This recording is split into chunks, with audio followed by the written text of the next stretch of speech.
Good afternoon. It's time to call to order the January 24th meeting of the Oklahoma City Economic Development Trust.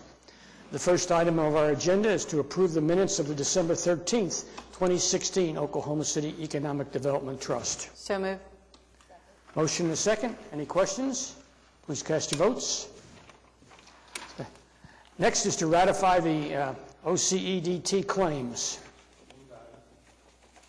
Second. Any questions? Seeing none, the claims are approved.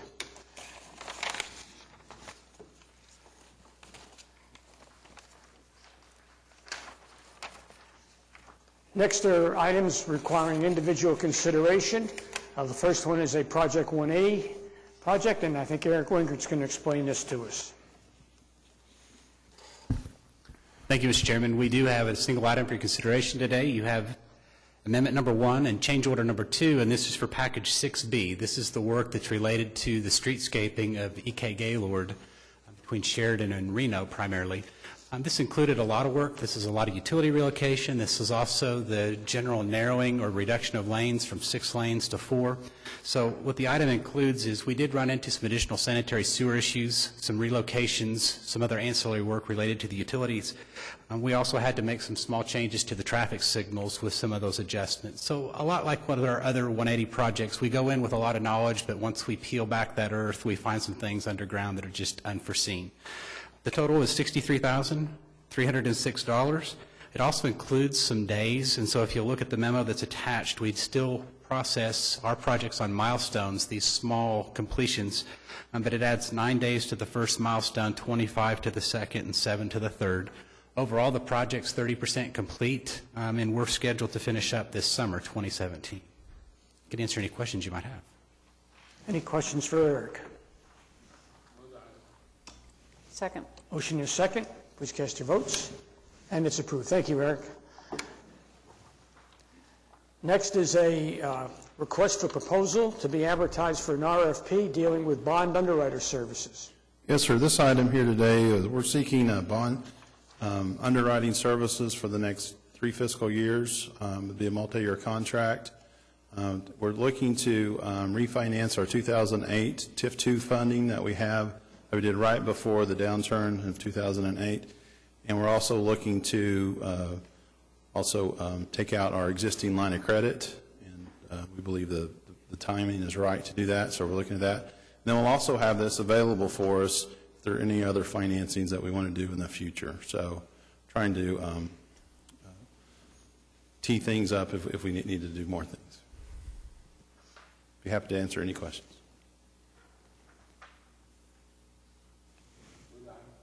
We have a motion and a second. Any comments or questions? Please cast your votes. And it is so approved. Next on our agenda is a First Amendment to the Journal Record Building Redevelopment Project. Yes, this is an agreement that the trust entered into with the redeveloper of the Journal Record Building. The developer has made some minor modifications to the plans for the parking garage, reducing the number of spaces from 409 that were originally planned to 350. He's also asked for an extension in the completion date to June of 2017.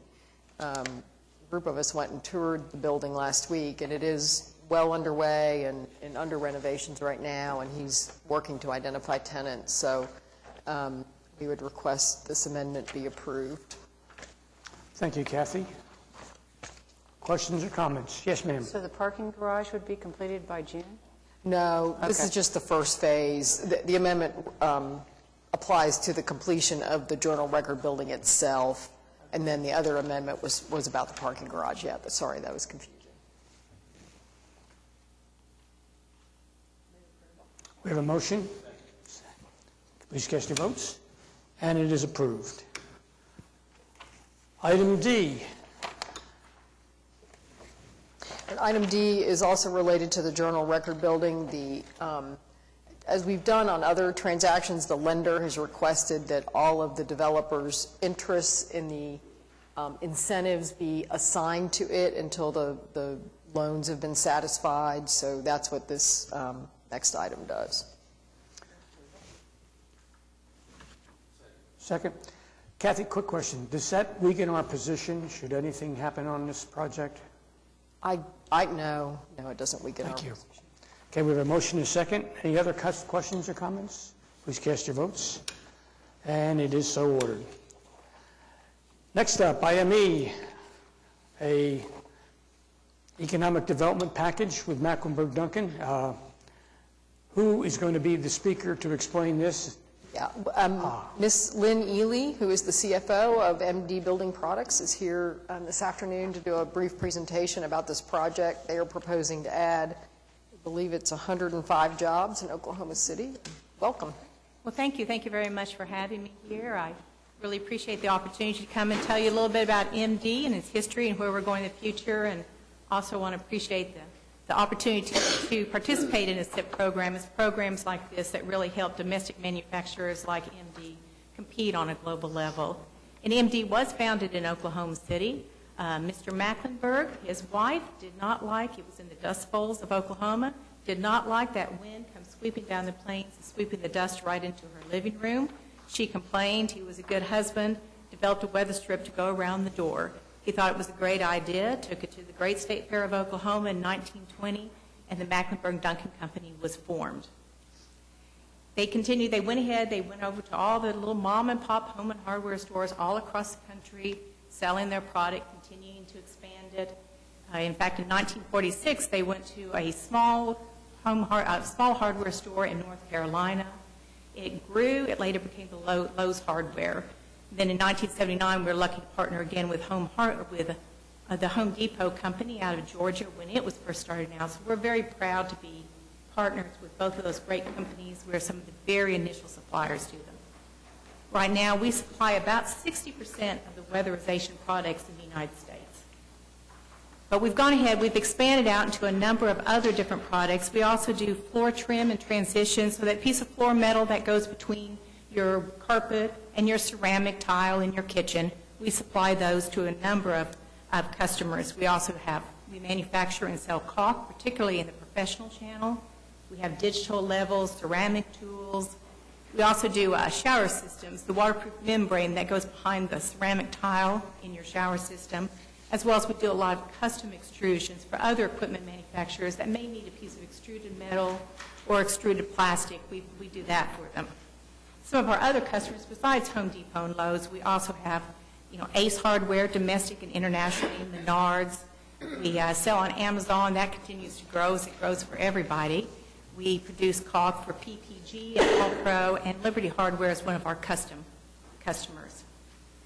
In some of our manufacturing capabilities, we extrude metal and we extrude vinyl, but we go beyond that. We try to have a lot of value-added services. So here in Oklahoma City, we can anodize, so we can make it a silver or a bronze or a bright gold, whatever color the customer wants. We can also powder coat. We can do a wet paint. We can also sublimate, which puts a film on it. Mainly it looks like it's a wood, but we can do anything. We could do it, make it look like my coat if we wanted to, or put pink polka dots, whatever the customer wants. We can also fabricate. We have CNC machines, punch presses, drill presses, saws, so we can cut it and fabricate it however the customer wants. We think that this breadth of processes that we have really helps to distinguish us from other aluminum extruders in the country. So this is kind of a map of our locations. Of course, we're headquartered here in Oklahoma City. We have a sister plant in Hayti, Missouri that is also an aluminum extruder. If you go down just north of Atlanta, that's our caulk facility. A little further south in Brooklet, Georgia, which is close to Statesboro and Savannah, we have another vinyl extrusion plant. A little further north to Columbia, South Carolina, there we have metal fabrication distribution. Up to Monroe, Ohio, we also have fabrication distribution. Go up to Canada, and there we have that is a vinyl extrusion plant, as also they do metal fabrication. Then you go way out to the west coast in Woodburn, Oregon, and there's where we have another vinyl plant. So right now, we've been very fortunate over the past few years. We've really expanded with our current customers, as well as we've picked up a lot of new customers, such as ACE and the weatherization program at Menards. And because of that, we're looking that we have to expand our production and we have to expand our distribution in order to service those customers. So we're looking at where we should do that expansion. Our largest location is here in Oklahoma City. We are on 40th and Santa Fe. We're just off the Broadway extension. If you drive at the Broadway extension, you may have seen we're giving a new update to the back of our building, painting it, putting in new windows, landscaping, new lighting and signage. So if you haven't seen it, you might take a look at it. We're now a gray building there between 36th and 50th on Santa Fe. We're also looking at some of the other locations. Like I said, we do have vinyl extrusion in Brooklet. We also have metal fabrication, West Columbia, and we have aluminum extrusion in Haytime, Missouri. So all of those are also locations that could perform a lot of these services. When we start looking at where we want to put it, certainly we look at a lot of the state and local incentives. They are a great benefit to us. So we look at some of the state incentives that we have, the property tax waivers, the manufacturing sales tax exemptions, and then also things like the SIP program.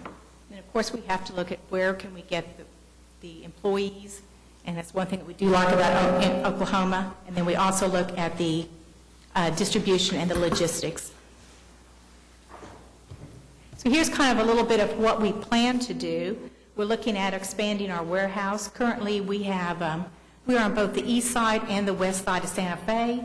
We have distribution on both sides. What we want to do is on the east side of Santa Fe, we have a distribution building that's about 80,000 square feet. We want to expand it to 180,000 square feet, move all distribution over to the east side. That would free up a lot of the distribution space would all be free then. It's adjacent to our manufacturing facility. That means we can expand our manufacturing facility there on the west side of Santa Fe. So what we plan on doing, we want to put in a new vinyl clad line. This is a vinyl clad weather strip.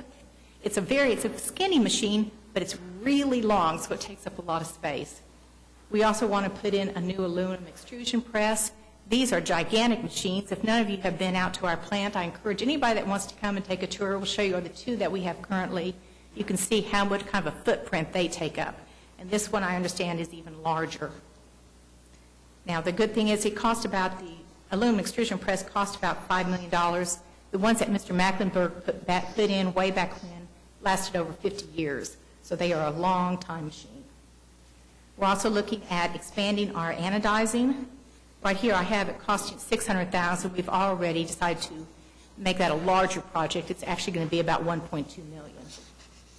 The other thing while we're doing all this, of course we want to look at a new layout for the whole production plant, just to make it more efficient. Right now, we do a lot of long extrusions of aluminum.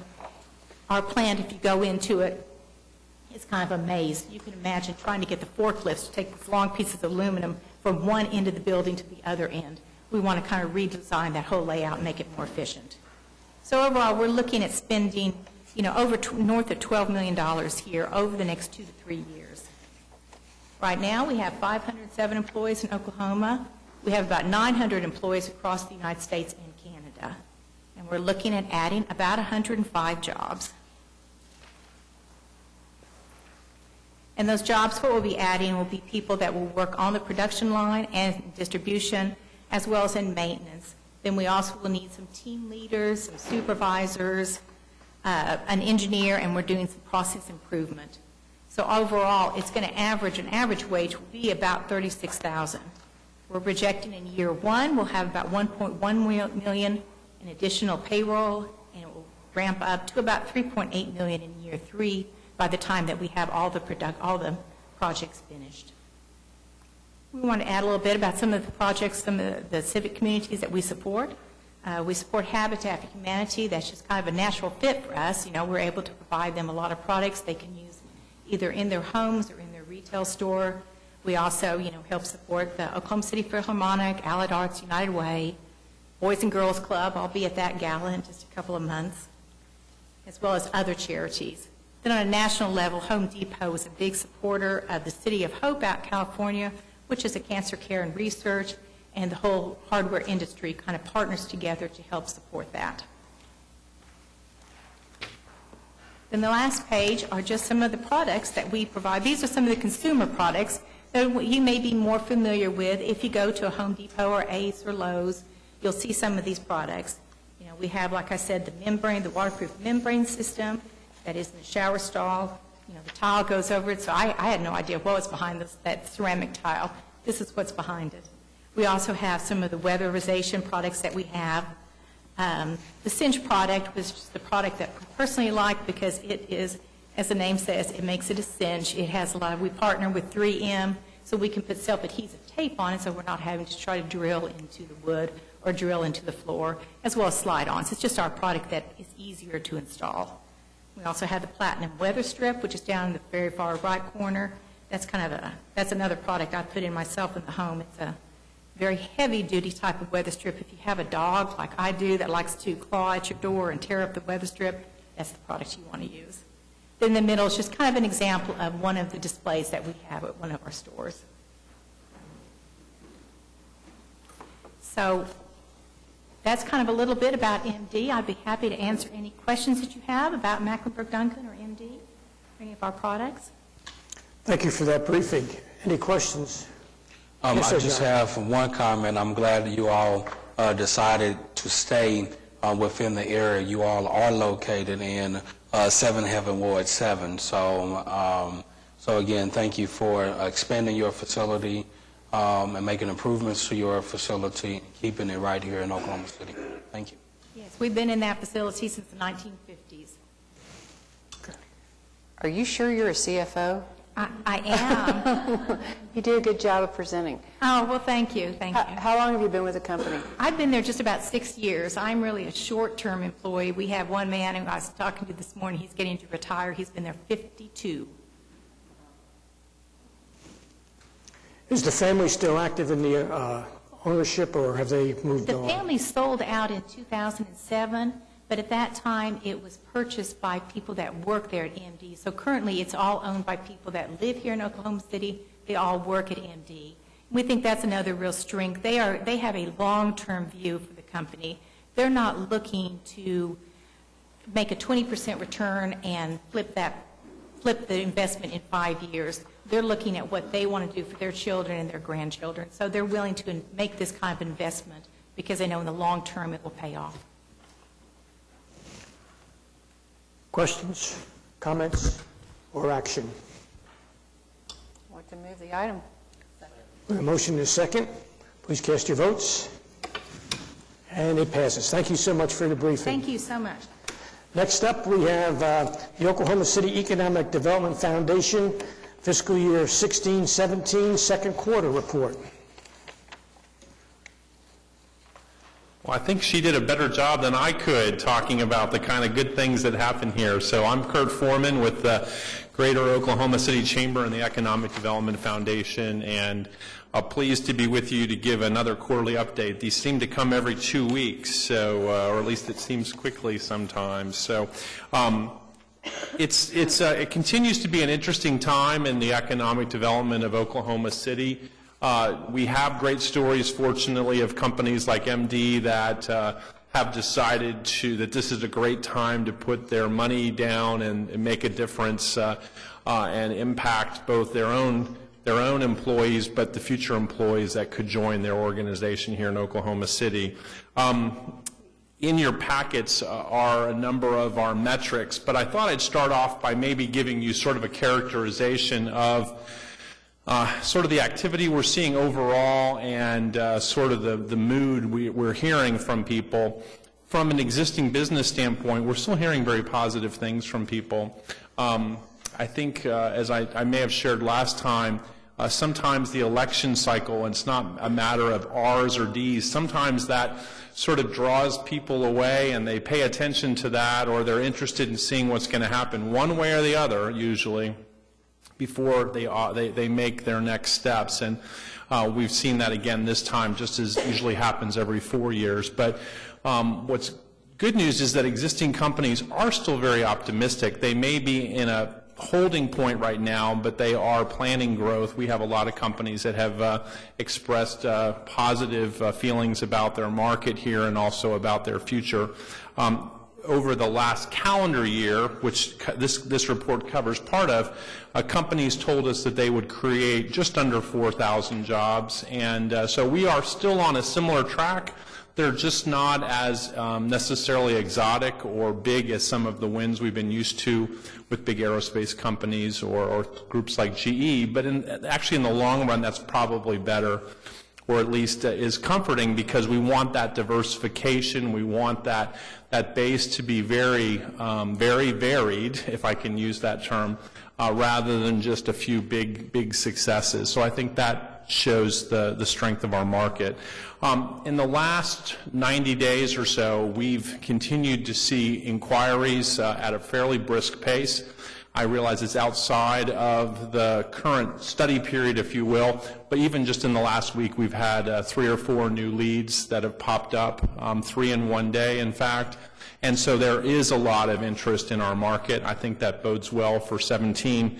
If you look at page 1 of the performance metrics, we are in good shape toward not number of jobs. That's down from where we've typically been, but we think that the fall was very slow in that regard. But and MD's numbers aren't accounted for in any of this yet. But we think that particularly on the lead side and the prospect side, activity has really picked up. We're still in record territory, if I can use the last 4 years. I've mentioned that to you before. We continue to be well above past performance of the past 3 years, and that's continued into the new year. So we feel like between that and the number of our staff who are on the road in different places, one of our staff is in Seattle this week.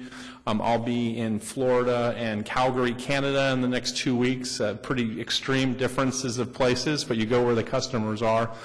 And so we are on the road telling the story, and I think we should have great success this year. If there's any particular items that you are interested in, we are seeing an increase in manufacturing projects again, which is, I know, at least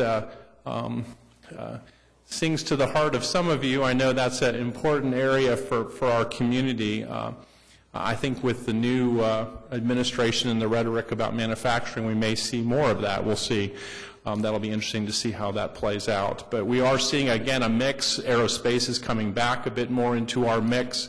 It had gotten quiet for a little while, and so we're looking forward to that sort of activity for 17 going into 18. And I also saw that oil is up almost to 54 today, and the projections on natural gas are up in the 4s for later this year. So those both bode well for some of our core businesses as well. Questions? It looks like if we could manufacture pipeline in the U.S., we'd also. That's right. So. That's right. That's right. Well, we'll just have to buy a lot of extruded vinyl and metal. I have some weather. As I saw your products up there, I realized I have some weather stripping I need to do on my house. So I think I need to go to Lowe's or Home Depot and get that. So, but we always appreciate all your ongoing support and involvement in projects, or just the general support you offer to companies that look at Oklahoma City. So thank you for that. The other part that I would add is that we're getting to that last lap on the Innovation District. We're working closely with the Alliance and our other partners on the study with Brookings, and that will be finished up in the end of first quarter, will be unveiled in April. So we'll make sure you're all invited to that for this sort of report out on what they're recommending and what they believe. But there's lots of activity going on. Kathy chairs one of our task forces around placemaking, and that group is pulling at the harness. They've got lots of great ideas and are ready to activate that space with things both for fun, but also to encourage businesses to connect and do things. So again, there's lots of good things underway. Sometimes you have to work hard for the next success, but I know it's out there. Thank you. Action. Move to receive, and the report is received. Next up, General Manager reports.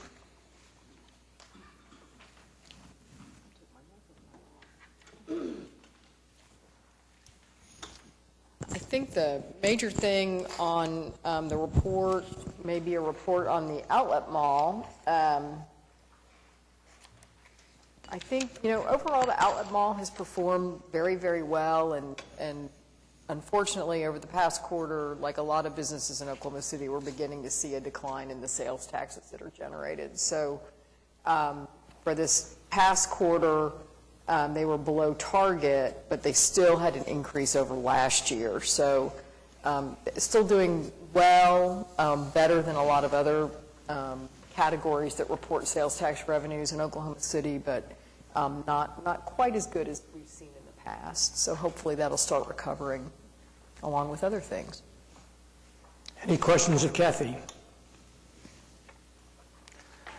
Okay, do we need a motion to receive these reports? No, I didn't think so. Comments from staff?